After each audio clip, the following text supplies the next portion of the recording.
Write it before them in a table, and note it in a book, that it may be for the time to come forever and ever, that this is a rebellious people, lying children, children that will not hear the law of the Lord, which say to the seers, See not, and to the prophets, Prophesy not unto us right things, speak unto us smooth things, prophesy deceits. Get you out of the way, turn aside out of the path, cause the Holy One of Israel to cease from before us.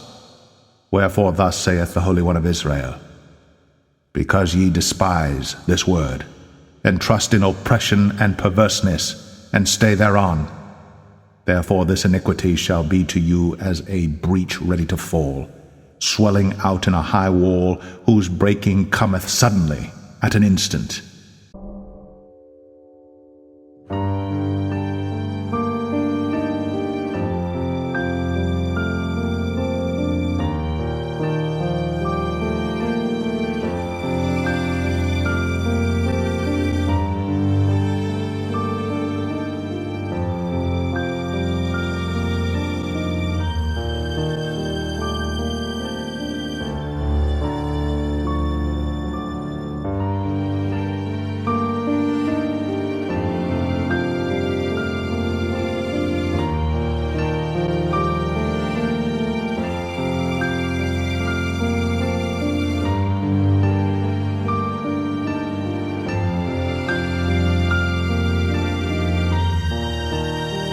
Blessed are the eyes that see what you see.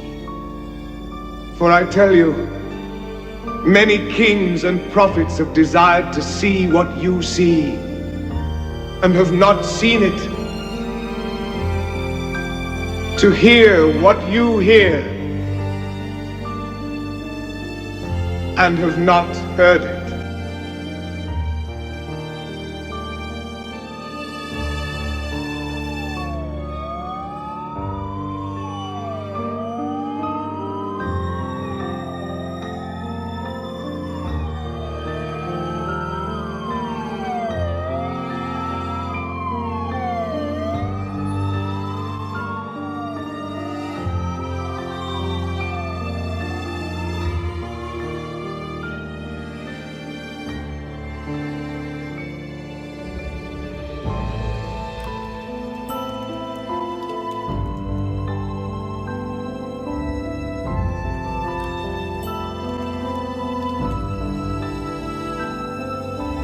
They know not what they do. God forgive you. You don't know what you're doing. You don't know you just spit on Christ. So little by little the net is closing around, and then it's not little by little. Look how fast things are going downhill.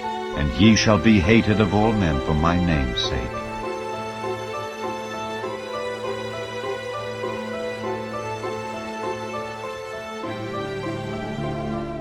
Deliver me, O Lord, from the evil man. Preserve me from the violent men, which imagine mischiefs in their heart. Continually are they gathered together for war.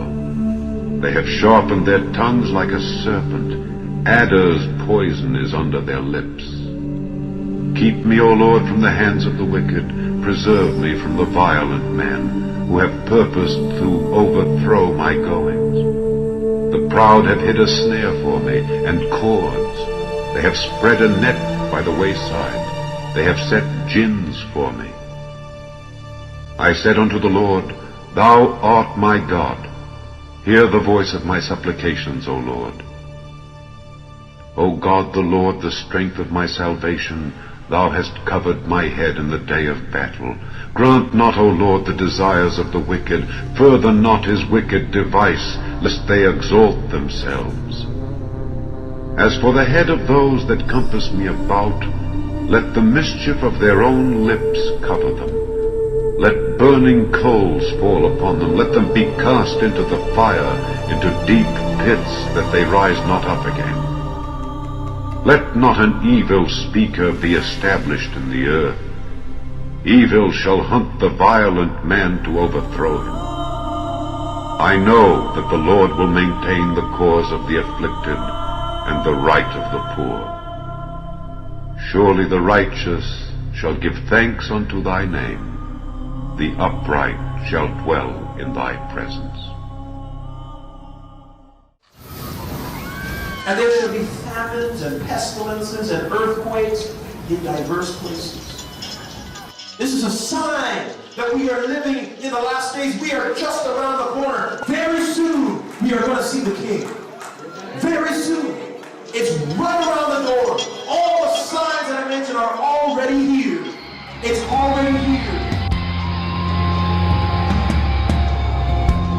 We need to realize how close this clock is to getting toward the midnight hour. And I think that's why, for our sake, for the sake of our family, for our nation, for the next generations, we need to cry out to a holy God. This is coming faster than anyone can see.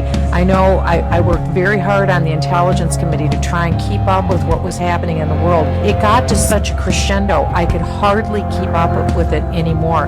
The events have picked up such a pace, and are going to continue. It's just like the Bible forewarned, that in the last days it will be like the beginning of birth pangs. In my opinion, we are far beyond the beginning of birth pangs. We're moving far down into the process. For women who are listening, you know what I'm talking about, what it's like to deliver a baby at the very beginning stage and then at the very end before the baby is born. All I can tell you as a mom who has given birth to 5 babies, the birth pangs are very close together. They're very intense now, and we are literally watching month by month the speed move up to a level we've never seen before with these events. Barack Obama is intent. It is his #1 goal to ensure that Iran has a nuclear weapon.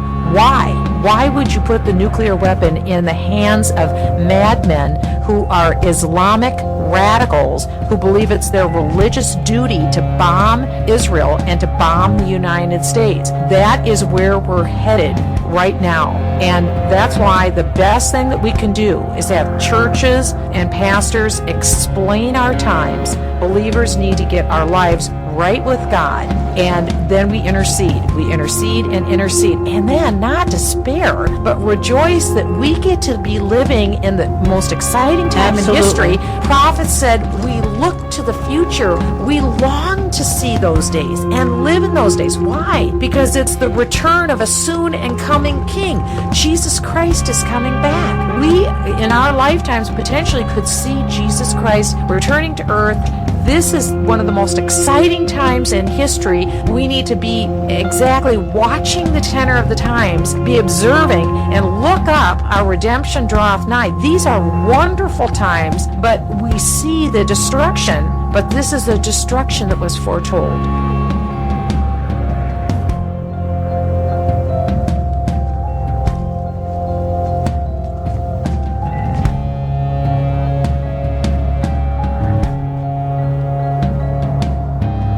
I read the end of the book, and we win this war. We win it. I am the true vine, and my Father is the husband. Every branch in me that beareth not fruit he taketh away, and every branch that beareth fruit he purgeth it, that it may bring forth more fruit. Now ye are clean through the word which I have spoken unto you. Abide in me, and I in you. As the branch cannot bear fruit of itself, except it abide in the vine, no more can ye, except ye abide in me. I am the vine, ye are the branches. He that abideth in me, and I in him, the same bringeth forth much fruit, for without me ye can do nothing. If a man abide not in me, he is cast forth as a branch, and is withered, and men gather them and cast them into the fire, and they are burned. If ye abide in me, and my words abide in you, ye shall ask what ye will, and it shall be done unto you.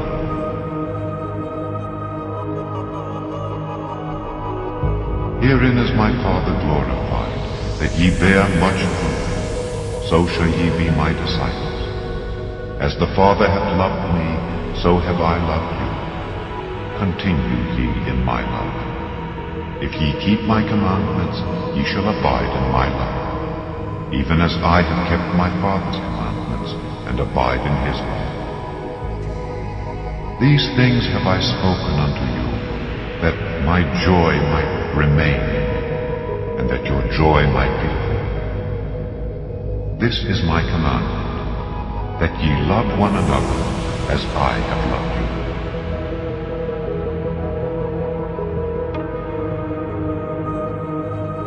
Greater love hath no man than this, that a man lay down his life for his friends. Ye are my friends, if ye do whatsoever I command you. Henceforth I call you not servants, for the servant knoweth not what his Lord doeth, but I have called you friends. For all things that I have heard of my Father I have made known unto you. Ye have not chosen me, but I have chosen you, and ordained you, that ye should go and bring forth fruit, and that your fruit should remain, that whatsoever ye shall ask of the Father in my name, he may give it you. These things I command you, that ye love one another. If the world hate you, ye know that it hated me before it hated you. If ye were of the world would love his own, but because ye are not of the world, but I have chosen you out of the world, therefore the world hateth you.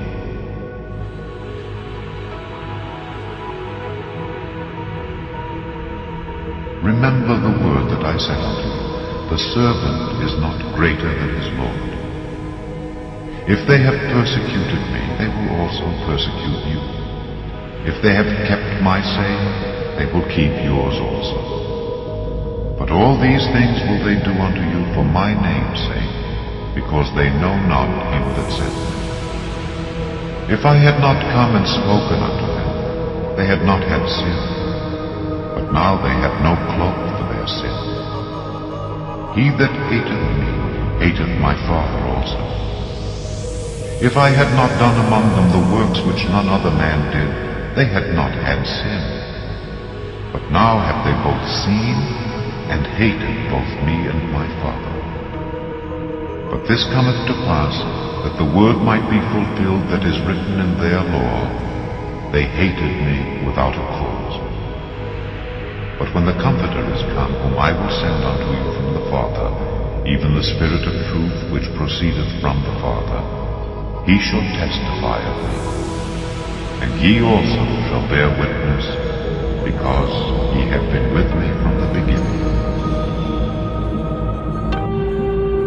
These things have I spoken unto you, that ye should not be offended. They shall put you out of the synagogues. Yea, the time cometh that whosoever killeth you will think that he doeth God's service. And these things will they do unto you, because they have not known the Father nor me. But these things have I told you, that when the time shall come ye may remember that I told you of them. And these things I said not unto you at the beginning, because I was with you. But now I go my way to him that sent me, and none of you asketh me, Whither goest thou? But because I have said these things unto you, sorrow hath filled your heart. Nevertheless I tell you the truth. It is expedient for you that I go away. For if I go not away, the Comforter will not come unto you. But if I depart, I will send him unto you. And when he is come, he will reprove the world of sin, and of righteousness, and of judgment. Of sin, because they believe not on me. Of righteousness, because I go to my Father, and ye see me no more. Of judgment, because the prince of this world is judged. I have yet many things to say unto you, but ye cannot bear them now. Howbeit, when he, the Spirit of truth, is come, he will guide you into all truth. For he shall not speak of himself, but whatsoever he shall hear, that shall he speak, and he will show you things to come. He shall glorify me, for he shall receive of mine, and shall show it unto you. All things that the Father hath are mine. Therefore said I that he shall take of mine, and shall show it unto you. A little while, and ye shall not see me. And again a little while, and ye shall see me, because I go to the Father. Then said some of his disciples among themselves, What is this that he saith unto us, A little while, and ye shall not see me, and again a little while, and ye shall see me, and because I go to the Father? They said therefore, What is this that he saith, A little while? We cannot tell what he saith. Now Jesus knew that they were desirous to ask him, and said unto them, Do ye inquire among yourselves of that I said, A little while, and ye shall not see me, and again a little while, and ye shall see me? Verily, verily, I say unto you, that ye shall weep and lament, but the world shall rejoice. And ye shall be sorrowful, but your sorrow shall be turned into joy. A woman, when she is in travail, hath sorrow, because her hour is come. But as soon as she is delivered of the child, she remembereth no more the anguish for joy that a man is born into the world. And ye now therefore have sorrow, but I will see you again, and your heart shall rejoice, and your joy no man taketh from you. And in that day ye shall ask me nothing. Verily, verily, I say unto you, whatsoever ye shall ask the Father in my name, he will give it you. Hitherto have ye asked nothing in my name. Ask, and ye shall receive, that your joy may be full. These things have I spoken unto you in Proverbs, but the time cometh when I shall no more speak unto you in Proverbs, but I shall show you plainly of the Father. At that day ye shall ask in my name, and I say not unto you that I will pray the Father for you, for the Father himself loveth you, because ye have loved me, and have believed that I came out from God. I came forth from the Father, and am come into the world. Again I leave the world, and go to the Father. His disciples said unto him, Lo, now speakest thou plainly, and speakest no proverb. Now are we sure that thou knowest all things, and needest not that any man should ask thee. By this we believe that thou camest forth from God. Jesus answered them, Do ye now believe? Behold, the hour cometh, yea, is now come, that ye shall be scattered every man to his own, and shall leave me alone. And yet I am not alone, because the Father is with me. These things I have spoken unto you, that in me ye might have peace. In the world ye shall have tribulation, but be of good cheer. I have overcome the world.